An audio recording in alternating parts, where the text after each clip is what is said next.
আসসালামু আলাইকুম। আমি ঐশী মেহজাবিন। তো এবছর আমি ক্লাস 9 এ উঠলাম। এর আগের বছর হচ্ছে ক্লাস 8 এ ছিলাম।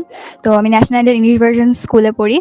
তো আমার যখন এরকম সিলেবাস হঠাৎ আবার চেঞ্জ হয়ে গেল, নিউ কারিকুলাম থেকে আবার সেই আগে যে কারিকুলামে আমরা ছিলাম সেই কারিকুলামে চলে গেল, তখন আমাদের স্কুলে সব চ্যাপ্টার্স কমপ্লিট করতে পারেনি। মানে কমপ্লিট না করেই আগে হচ্ছে যে আমাদেরকে সাজেশনগুলো দেওয়া শুরু করে দিয়েছিল, মানে সব চ্যাপ্টার্সের সিকিউগুলো। তো আমি যদি ম্যাথের লাস্টের চ্যাপ্টারগুলো না পড়ে সিকিউগুলো পড়ি তাহলে তো সেটা হবে না।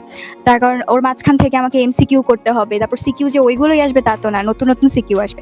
তো সেইগুলো শেখার জন্য, সেই চ্যাপ্টারগুলো কমপ্লিট করার জন্য আমি হচ্ছে যে এই এসএস ফিউচার স্কুলের যে ফ্রি কোর্সটা ছিল বিএমপি কোর্সটা, সেটা একটা অ্যাডভার্টাইজমেন্টের মাধ্যমে দেখি ফেসবুকে। তারপরে হচ্ছে এসএস ফিউচার স্কুলের ইউটিউবে গিয়ে সেখানকার লাইভ ক্লাসেসগুলো, তারপর রেকর্ডেড আগের ক্লাসগুলো যেগুলো ছিল, বেসিক্যালি আমাকে এসএস ফিউচার স্কুল হেল্প করেছে হলো ম্যাথটা কভার করতে। অ্যান্ড দেন সায়েন্সের কিছু চ্যাপ্টার্স, মানে ম্যাথের হচ্ছে লাস্টের চ্যাপ্টারগুলো যেগুলো স্ট্যাটিস্টিক্স, তারপর জিওগ্রাফিক্যাল কোঅর্ডিনেটস এগুলো। আর সায়েন্সেও কিছু হার্ড চ্যাপ্টার ছিল যেগুলো আমার একটু মানে কোপ আপ করতে প্রবলেম হচ্ছিল।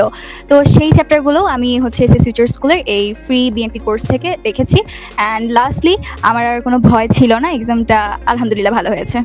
Thank you. আল্লাহ হাফিজ।